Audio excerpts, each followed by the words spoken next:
नमस्कार and welcome back to my YouTube channel learn mathematics with doctor Harish. Class 9 की solution series को आगे बढ़ाते हुए आज हम करने वाले हैं एक्सरसाइज 1.5 के क्वेश्चंस। एनसीईआरटी सीबीएसई बुक के एक्सरसाइज 1.4 तक हमने कंप्लीट कर ली थी और जिन लोगों ने वो अभी तक नहीं की है उनकी पूरी प्लेलिस्ट है वो आपको एंड में मिल जाएगी, आप उनको देख सकते हैं। आज हम शुरू करने वाले हैं एक्सरसाइज 1.5। क्वेश्चन 1 देखते हैं। इसमें क्वेश्चन 1 है फाइंड 64। ये एक्सरसाइज जो है पूरी की पूरी ये इंडिसेस के ऊपर बेस्ड है। तो इंडिसेस के ऊपर हमने जो चैप्टर कवर किया था, अगर आपने वो नहीं पढ़ा है तो मैं आपसे फिर कहूँगा कि वो एक चैप्टर का लिंक आपको ऊपर दिया गया है, वो आप एक बार उसको रिवाइज कर लें, तब जाकर के एक्सरसाइज करें, तब आपको ये समझ में आएगी। तो हम शुरू करते हैं। पहला क्वेश्चन है 64 रेज टू पावर 1/2, यानी कि पहले आपको बता दें कि ये जो नीचे वाला होते हैं इसको बेस बोलते हैं और ऊपर वाले को बोलते हैं इंडिसेस यानी कि पावर। तो ये आपका बेस है, ये हम पहले कवर कर चुके हैं और इसको बोलते हैं पावर या इंडिसेस। पावर या इंडिसेस। तो अब हमने इसमें करना क्या होता है, इसमें हमने क्या करना है, जो बेस है उसको हमने फैक्टराइज करना है, प्राइम फैक्टराइजेशन करना है और प्राइम फैक्टराइजेशन करके फिर ये देखना है कि ये जो पावर है रेशनल फॉर्म में है, यानी कि एक होल नंबर नहीं है या इंटीजर नहीं है। तो इसलिए इसको सोल्व करने के लिए तो हमने बेस को प्राइम फैक्टराइज करना है। तो 64 को हम लिख सकते हैं 2 into 2 into 2 into 2 into 2 into 2, like 2 2 जा 4, 2 जा 8, 2 जा 16, 2 जा 32, 2 जा 64, यानी कि ये लिखा जा सकता है 2 रेज टू पावर कितना हो जाएगा 1 2 3 4 5 6, 2 रेज टू पावर 6। तो 64 ऐसे लिख सकते हैं। Now therefore 64 raise to power 1/2 को क्या लिख सकते हैं, इसको लिख सकते हैं हम 64 तो हो गया आपका 2 रेज टू पावर 6 और रेज टू पावर 1/2। 64 को लिख दिया 2 raise to power 6 after factorization और ये आ गया 1/2। अब देखिए ये इंडिसेस हैं, हमने इंडिसेस में जैसे पढ़ा है तो ये पावर जो है आपस में आप ऑपरेट कर सकते हैं। तो ये आ जाएगा 2 रेज टू पावर 6 इंटू 1/2, ये आ जाएगा आपका 2 रेज टू पावर, ये आपका कॉमन फैक्टर्स कैंसिल करके 2 रेज टू पावर 3 आ जाएगा। सो 2 रेज टू पावर 3 आ जाएगा and 2 raise to power 3 equal to 2 2 जा 4 2 जा 8, यानी कि ये आंसर आ जाएगा आपका 8। So therefore 64 raise to power 1/2 is equal to 8। तो ये 8 इसका आंसर आ जाएगा। सेकंड क्वेश्चन देखो। सेकंड क्वेश्चन में है 32 रेज टू पावर 1/5। तो इसको भी हम वैसे ही करेंगे, फैक्टराइज करेंगे। 32 को हम लिख लेंगे 2 इंटू 2 इंटू 2 इंटू 2, यानी कि 2 2 जा 4, 2 जा 8, 2 जा 16, 2 जा 32। प्राइम फैक्टर करने हैं हमने और उसके बाद रेज टू पावर 1/5 एंड फिर ये क्या आ जाएगा आपका equal to, this is equal to, ये देखिए 2 raise to power 1 2 3 4 5, 2 raise to power 5 raise to power 1/5 and equal to, अब देखिए ये आपका जो इंडिसेस हैं यानी कि जो पावर्स हैं वो आपस में आप कंबाइन कर सकते हैं, 5 multiplied by 1/5। So this will be equal to 2 raise to power ये जो है डिनोमिनेटर और न्यूमरेटर पावर्स कैंसिल हो जाएंगे, कॉमन फैक्टर्स। तो इस will be equal to 2 raise to power 1 and will be equal to 2। So 2 is the answer for 30 raise to power 1/5। तो third इसका पार्ट देखते हैं। थर्ड में है ये 125 रेज टू पावर 1/3। अगेन 125 को हम फैक्टराइज करेंगे तो ये बन जाएगा आपका 125 बन जाएगा 5 इंटू 5 इंटू 5। तो जब हम प्राइम फैक्टर करते हैं तो starting from the lowest prime number that is 2 से स्टार्ट करते हैं और उसके बाद जो है नेक्स्ट से डिवाइड करते जाते हैं, ये आपको पता होगा। तो अब इसमें 2 और 3 से डिवाइड नहीं हो रहा है तो 5 से करें तो 5 के फैक्टर्स बनेंगे, तो raise to power 1/3, 5 into 5 into 5 raise to power 1/3 आ जाएगा। So this can be written as, ये आ जाएगा 5 raise to power 1 2 3, 5 raise to power 3 and raise to power 1/3, जो कि बन जाएगा आपका, ये 3 और 3 कैंसिल हो जाएंगे तो तो ये आपका बन जाएगा 5, यानी कि 5 is the answer for this.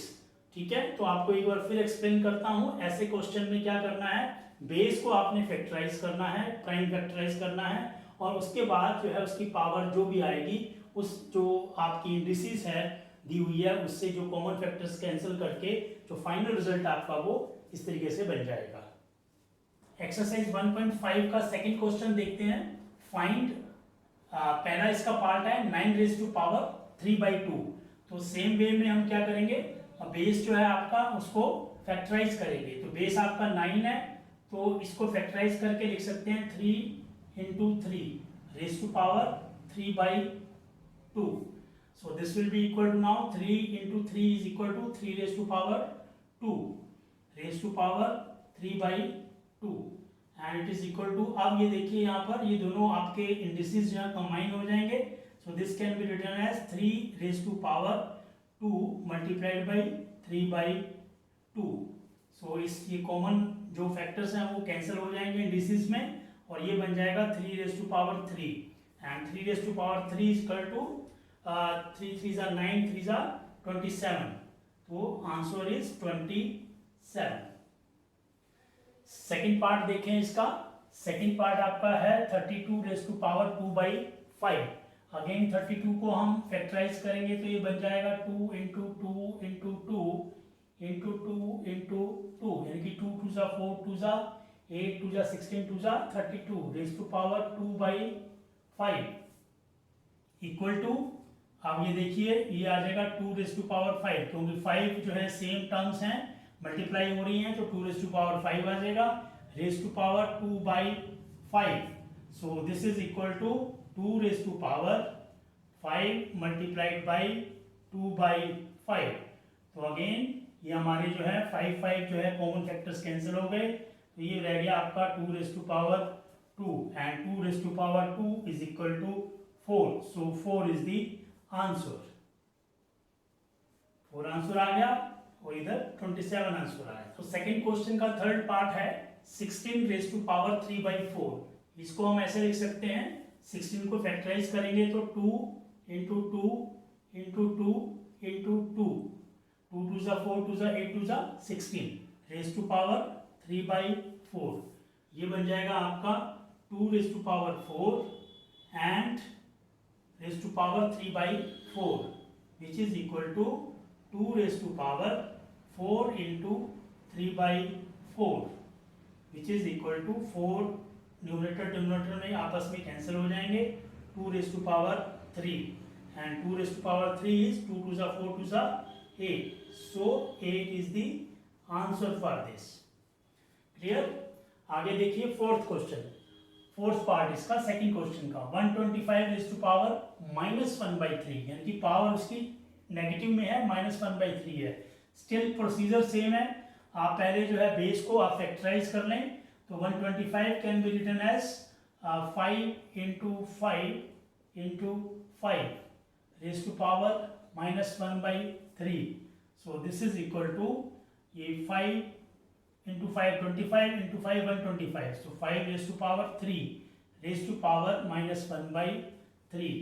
so this is equal to, ये -1/3 इसके साथ है तो ये आ जाएगा 5 raised to power 3 and multiplied by -1/3, क्योंकि ये नंबर जो है 1/3 नेगेटिव में है तो इसलिए हमने इसको ब्रैकेट में कर दिया है, बट ये माइनस नंबर इससे मल्टीप्लाई हो रहा है, तो ये 3 कॉमन फैक्टर जो है वो कैंसिल हो जाएंगे और ये आ जाएगा आपका 5 raise to power -1। So 5 raise to power -1 ये आपका बन जाएगा 1/5, तो आंसर विल बी 1/5। तो ये आपका आंसर आ जाएगा। आप चाहें तो इसको डेसिमल में भी कन्वर्ट कर सकते हैं, तो डेसिमल में कन्वर्ट करेंगे तो ये आ जाएगा 0.20, है ना। यहाँ आप करते हैं तो भी ठीक है, अदरवाइज एग्जाम पर्पस के लिए अगर आपने यहाँ तक भी कर दिया है तब भी आपका ये करेक्ट माना जाएगा। और ये देखिए आपने जब आप सोल्व करते हैं तो एक सिमेट्रिक वे में आपने इक्वल टू का साइन लगाना है ताकि देखने में भी अच्छा लगे और एग्जामिनर को आप समझ में भी आए कि आपने कैसे अटेम्प्ट किया है स्टेप वाइज। तो आगे 1.5 एक्सरसाइज का क्वेश्चन नंबर 3 देखिए। ये कह रहा है सिंप्लीफाई, फर्स्ट क्वेश्चन है 2⁻³ मल्टीप्लाइड बाई 2⁻⁵ तो इसको देखिए हम कैसे करेंगे। तो फर्स्ट ऑफ ऑल तो देखिए आप इसको क्वेश्चन को देखो पहले। तो ये दो टर्म्स हैं आपकी डिफरेंट इंडिसेस की और दो टर्म्स आपस में मल्टीप्लाई हो रही हैं। और अगर आपने जो है इंडिसेस के जो रूल्स पढ़े थे तो उसमें आपने उसको रूल्स को अप्लाई करना है। तो ये आ जाएगा आपका 2⁻2/3 मल्टीप्लाइड बाई 2⁻1/5। जब दो इंडिसेस की टर्म्स आपस में मल्टीप्लाई होती हैं तो अगर उन टर्म्स का बेस सेम है, जैसे कि इसमें 2 और 2 बेस सेम है, तो पावर्स जो है आपस में क्या हो जाएंगी, पावर्स ऐड हो जाएंगी।